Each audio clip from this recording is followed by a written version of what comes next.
अस्सलाम वालेकुम everyone, welcome back to my channel. कैसे हैं आप सब? आई होप कि आप सब ठीक होंगे और अल्हम्दुलिल्लाह हम सब भी बिल्कुल ठीक हैं। अच्छा, सबसे पहले एक छोटी सी रिक्वेस्ट आप लोगों से करना चाहती हूँ कि अगर अभी तक आप लोगों ने चैनल को सब्सक्राइब नहीं किया हुआ तो चैनल को सब्सक्राइब कर लें और बेल आइकन भी प्रेस करिएगा ताकि हर नया व्लॉग जो है ना वो जब आए तो आपको उसका नोटिफिकेशन मिल जाए। और एक लाइक कर दिया करें अगर आपको वीडियो में कोई भी बात, कोई भी चीज़ पसंद आती है तो।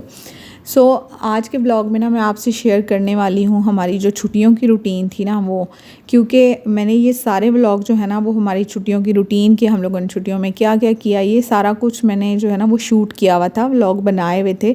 जस्ट एडिट करके यूट्यूब में डालने में ना मुझे थोड़ा सा मतलब झिझक हो रही थी, मैं डीमोटिवेट हो गई थी, जो कि मैंने पिछले व्लॉग में आप लोगों से शेयर किया है। इंशाल्लाह अब पहले मैं आप लोगों से वो अपने सारे व्लॉग जो है वो शेयर कर दूँगी और उसके बाद रेगुलर रूटीन पे जो है ना वो आ जाएंगे हम। अच्छा, हमारे साथ ना अक्सर ऐसा होता था कि हम जब भी छुट्टियां होती थी तो हम होते थे पाकिस्तान में। तकरीबन हर साल ही, जब से मैं इटली आई हूँ ना, तकरीबन हर साल ही छुट्टियों में मैं पाकिस्तान होती हूँ। लेकिन इस दफ़ा जो है ना वो हमारा पाकिस्तान जाना नहीं हुआ और अभी आगे ब्लॉग में जो है ना वो मैं आप लोगों से शेयर करूँगी कि हम लोग पाकिस्तान क्यों नहीं जा सके इस दफ़ा। वैसे तो हमारे जो हैं वो कुछ ज़्यादा प्लान्स नहीं थे, हमने कुछ प्लान किया हुआ नहीं था कि हम कहाँ जाएंगे और क्या करेंगे छुट्टियों में। और बस ऐसे ही जब छुट्टियां स्टार्ट हुई उसके बाद जो है वो फिर हम लोगों ने आहिस्ता आहिस्ता से चीज़ें जो है वो डिसाइड करना शुरू की। क्योंकि हमारे घर में ना अक्सर ऐसा होता है कि जब छुट्टियाँ होती हैं ना तो हमारी ये भी कोशिश होती है कि घर के अगर कुछ काम है ना पेंडिंग पड़े हुए तो वो भी छुट्टियों में कंप्लीट कर लिए जाएं। क्योंकि यहाँ पे जो है ना वो बाहर से कोई काम घर का करवाना ना बहुत ज़्यादा एक्सपेंसिव हो जाता है। तो स्पेशली मेरे हस्बैंड जो है वो कोशिश यही करते हैं कि जहाँ तक हो सके ना तो हम ख़ुद ही जो है वो घर के काम भी कर लें। तो ज़ाहिर सी बात है सबकी सपोर्ट होती है, सारे मिलके ही करते हैं। तो वो भी मैं आप लोगों से ज़रूर शेयर करूँगी कि घर में जो है वो हम लोगों ने क्या क्या काम कर लिए हैं इन छुट्टियों में। और जब हम लोग डिसाइड करने बैठे ना कि हमने कहाँ जाना है, तो मेरी तो हर पहली ये चॉइस थी कि हमने किसी ऐसी जगह जाना है जहाँ पे पानी होगा और वहाँ पे जो है ना वो हम एक पूरा दिन स्पेंड करेंगे। लेकिन जाहिर सी बात है बच्चों के भी कुछ ख्वाहिशात होती हैं। बच्चे चाह रहे थे कि हम कहीं झूलों वाली जगह पे जाएं और बच्चों की तो हर बहुत सारी चॉइसेस थी, पार्क में जाएं, उसके बाद हम लोग फ़लाँ जगह पे जाएं, फ़लाँ पे जाएं। लेकिन हम लोगों से जितना जो है वो मैनेज हो सकता था हम लोगों ने उतना किया, क्योंकि हमने और भी बहुत सारे काम जो है ना वो रखे हुए थे करने वाले। इस दफ़ा ना लूना पार्क में मैंने फ़र्स्ट टाइम जो है वो किसी जगह पे जो है वो सिद्धू मूसेवाले का जो है ना वो सॉन्ग लगा हुआ मैंने सुना और अच्छा लग रहा था, पंजाबी सॉन्ग चल रहा था। तो मैंने ये भी नोटिस किया कि इस दफ़ा जो है ना वो काफ़ी सारे यहाँ पे पाकिस्तानी और इंडियन लोग जो हैं वो काम कर रहे हैं। वरना मुझे याद है कि पहले 2-3 दफ़ा हम लोग गए हैं लूना पार्क जब से मैं इटली में आई हूँ, तो मुझे ना कहीं भी इतने लोग नज़र नहीं आते थे, ना इंडियन ना पाकिस्तानी, मतलब हर तरफ बस इटालियन ही होते थे। तो इस दफ़ा मैंने वहाँ पे फैमिलीज़ भी काफ़ी देखी हैं, जो कि पाकिस्तानी फैमिलीज़ हैं, इंडियन फैमिलीज़ हैं, बांग्लादेश की फैमिलीज़ हैं और काम करने वाले भी काफ़ी सारे लोग थे वहाँ पे। तो अब तो खैर ये हो गया है कि आपको कहीं ना कहीं जो है ना वो कोई ना कोई पाकिस्तानी नज़र आ ही जाता है। वरना मुझे याद है कि जब मैं आई थी तो हर तरफ बस इटालियन लोग नज़र आते थे और गोरों को हर तरफ देख के ना तो मैं वैसे ही स्टार्ट में घबराना शुरू हो जाती थी कि मैं कहाँ से कहाँ पे आ गई हूँ और किस दुनिया में आ गई हूँ। आहिस्ता आहिस्ता जो है ना वो इंसान जब चीज़ों से यूज़ टू हो जाता है ना तो फिर उसके लिए इतना मुश्किल नहीं रहता। तो जाहिर सी बात है कि चेंजिंग आपके घर में हो, आपकी ज़िंदगी में हो, पहले स्टार्ट में तो थोड़ा सा मुश्किल होता है, लेकिन आहिस्ता आहिस्ता जब इंसान यूज़ टू हो जाता है ना तो फिर उसके लिए चीज़ों को हैंडल करना जो है वो मुश्किल नहीं रहता। यहाँ पे लूना पार्क में ना मैंने इतने अजीब अजीब तरह के झूले देखे हैं जो कि मैंने लाइफ में पहली दफ़ा देखे थे जब मैं इटली आई थी। पार्क बंद होने में जो है वो तकरीबन 15-20 मिनट जो है ना वो रहते थे। तो हम लोग फिर निकल आए और हम लोगों ने बस कुछ मैक वगैरह खाया, क्योंकि बच्चों ने जो है ना वो खाना ठीक से खाया नहीं था। मैंने तो खैर अपने लिए खाना वगैरह वो रख लिया था साथ के, जब मुझे भूख लगी तो मैं खा लूँगी।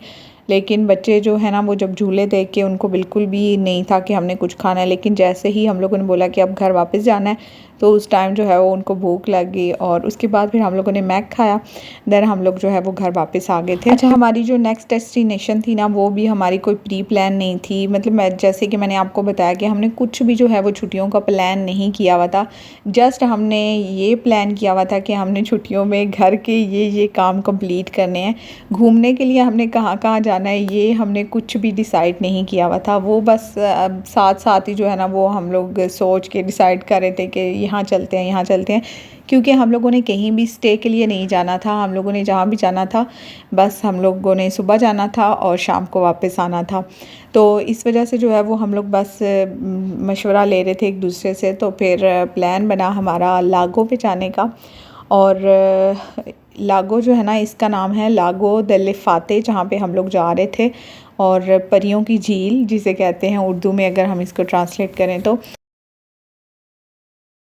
अच्छा, यहाँ पे ना मैंने ये नोटिस किया कि जितने भी घर यहाँ पे बने हुए थे ना सब घरों में हर तरफ बस चारों तरफ उन्होंने फूल वगैरह लगाए हुए थे और ग्रीनरी थी, तो वो इतने को खूबसूरत लग रहे थे।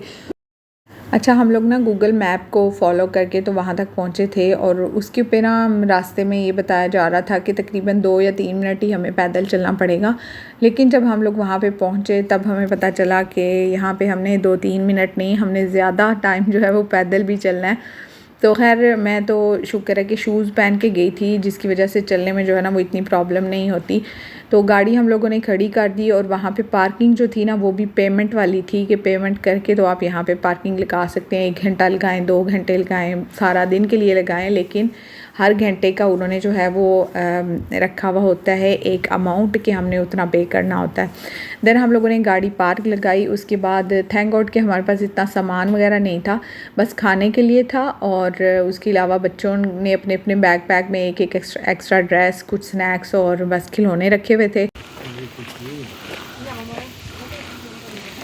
अच्छा, 20 और 25 मिनट तकरीबन हमने जो ये लगा के ये चढ़ाई चढ़ी है ना, उसके बाद जो हालत हुई है, इतना कोई सांस फूल रहा था। और मैंने इतने अच्छे ना ये शॉट लिए हुए थे कि मैं ये ऐसे ही एज़ इट इज़ ही डालूँगी क्योंकि अच्छा लगता है ना देखने में। लेकिन अब फिर मुझे वॉइस ओवर करना पड़ रही है क्योंकि इतनी ज़्यादा जो है वो सांस फूल रही थी उस टाइम पे। लेकिन खैर जब हम लोग वहाँ पे पहुँचे तो जब मैंने व्यू देखा तो आधी थकन तो मेरी खैर उतर गई थी, क्योंकि मुझे ना इस तरह की जगहें स्पेशली बहुत अच्छी लगती हैं जहाँ पे पानी जा रहा है, हर तरफ ग्रीनरी है। तो ऐसे व्यू जो है ना वो बहुत ज़्यादा अट्रैक्टिव लगते हैं। अच्छा, ये अब हम लोग यहाँ पे पहुँचे ना तो काफ़ी ज़्यादा यहाँ पे रश था, जो कि मैं एक्सपेक्ट नहीं कर रही थी कि इतना रश होगा यहाँ पे। तो ये हमने ना एक छोटा सा अपना सेटअप बनाया था यहाँ पे, जहाँ पे बैठ के हमने सबसे पहले खाना खाया। पहले तो हमें जगह ही नहीं मिल रही थी, इतनी मुश्किल से हमने जगह ढूंढी और हम ये चाह रहे थे कि पानी के पास ही कहीं मिले जगह, तो वहाँ पर हम लोग जो है वो अपना सामान वगैरह जो है ना वो सेट कर लें। देन उसके बाद बच्चे जो हैं वो अब आ गए हैं पानी में खेलने के लिए, और पानी जो है वो हमारी सोच से भी ज़्यादा ठंडा था। मतलब पाँव तक नहीं रखने हो रहे थे पानी में, इतना ज़्यादा ठंडा था ना। अच्छा, यहाँ पे ना हम लोगों ने काफ़ी टाइम स्पेंड किया। देन उसके बाद बच्चों का भी जब दिल भर गया ना, वो उन्होंने यहाँ पे खेल लिया, तो उसके बाद वो कहते हैं कि अभी कहीं और चलते हैं, कहीं और चलते हैं। तो उसके बाद फिर हम लोगों ने ना उधर पास ही तकरीबन 5 मिनट का जो है वो रास्ता था गाड़ी में, वहाँ पे जो है वो एक वाटरफॉल था। बच्चों को हम लोग वहाँ पे लेके गए। आप लोगों से वो वाले भी सारे मैं आगे क्लिप्स शेयर करती हूँ। सो अब आ जाते हैं वीडियो के सेकंड टाइटल की तरफ, जो कि मैंने थंबनेल पे भी लिख के लगाया था कि 2023 में सबसे बड़ी जो गुड न्यूज़ हमें मिली है ना, वो मैं आज आप लोगों से शेयर करने वाली हूँ। क्योंकि काफ़ी टाइम से जो है ना वो मैं व्लॉग वगैरह नहीं डाल रही थी, तो इस वजह से मैं आप लोगों से शेयर नहीं कर पाई। सो काफ़ी सारे लोग जो है ना वो मुझसे कनेक्टेड हैं यूट्यूब के ज़रिए, और ये एक ना हमारी छोटी सी फैमिली बन गई है। तो मुझे ये लग रहा था कि मुझे आप लोगों से शेयर करना चाहिए। और काफ़ी सारी मेरी ऐसी सिस्टर्स हैं जो कि सोशल मीडिया के थ्रू ही मेरे से कनेक्टेड हैं। तो पिछले साल भी वो ना मुझसे क्वेश्चन कर रही थी। तो अल्हम्दुलिल्लाह जी, इस साल अल्लाह ताला ने हमें औलाद की खुशी से नवाजा है 6 साल के बाद। और नमाज के बाद जो है वो मैं जितनी दफ़ा पाकिस्तान गई ना, वहाँ पे भी सब लोग बार बार एक ही यही क्वेश्चन जो है वो दोहराए जा रहे थे। तो जाहिर सी बात है, अब इंसान किसी को क्या समझा सकता है, क्योंकि अल्लाह की तरफ से जो वक्त मुकर्रर होता है ना, जिस मुकर्रर वक्त पे आपको जो चीज़ मिलनी है जो नेमत मिलनी है, जो खुशी मिलनी है, जो गम मिलना है, कुछ भी है, जो तकलीफ़ है या कुछ भी अगर मिल रहा है तो वो आपको उसी टाइम पे मिलेगा, ना वक्त से पहले और ना वक्त के बाद। मुकर्ररा वक्त पे ही आपको वो चीज़ मिलती है। तो बस थोड़ा सा जो है वो सब्र रखना चाहिए इंसान को। दुआ है कि अल्लाह ताला उन सब लोगों को भी औलाद की खुशी से नवाजे जो कि अभी तक इस खुशी से महरूम हैं, और नेक और साले औलाद अता फ़रमाए, आमीन। आप सब लोग भी मुझे अपनी दुआओं में याद रखिएगा। आप सब लोगों से शेयर करने का मकसद ये भी था कि ऐसे भी हो सकता है कि किसी एक के आमीन से, किसी एक की दुआ से जो है वो किसी दूसरे का भला हो जाए, और ऐसा होता भी है, क्योंकि ये मेरा यकीन है। मैं बिल्कुल ऐसे ही समझती हूँ कि आप अगर दूसरों के लिए दुआ करते हैं तो वही दुआ आपके हक़ में भी कबूल होती है, और बिल्कुल अल्लाह ताला जो है वो दिलों के हाल बेहतर जानता है। तो खैर आज का ब्लॉग जो है वो यहीं पे एंड करूँगी। ब्लॉग में कोई भी बात अच्छी लगी हो, कोई क्लिप अच्छा लगा हो तो वीडियो को प्लीज़ लाइक ज़रूर कर दीजिएगा। अच्छा, यहाँ पे ना हमारा वापसी का सफ़र भी स्टार्ट हो गया है। यहाँ पे ना बारिश स्टार्ट हो गई थी, तो हमने सोचा कि हम जल्दी से यहाँ से निकलते हैं, क्योंकि रास्ते भी टेढ़े मेढ़े थे और सफ़र भी काफ़ी था। तो अगर बारिश बहुत ज़्यादा तेज़ हो जाती ना तो थोड़ी डिफ़िकल्टी थी, क्योंकि फ़र्स्ट टाइम जो है वो इस तरह की राइड ली थी हमने। खैर इंशाल्लाह नेक्स्ट व्लॉग में आपसे मिलती हूँ, तब तक के लिए अल्लाह हाफ़िज़।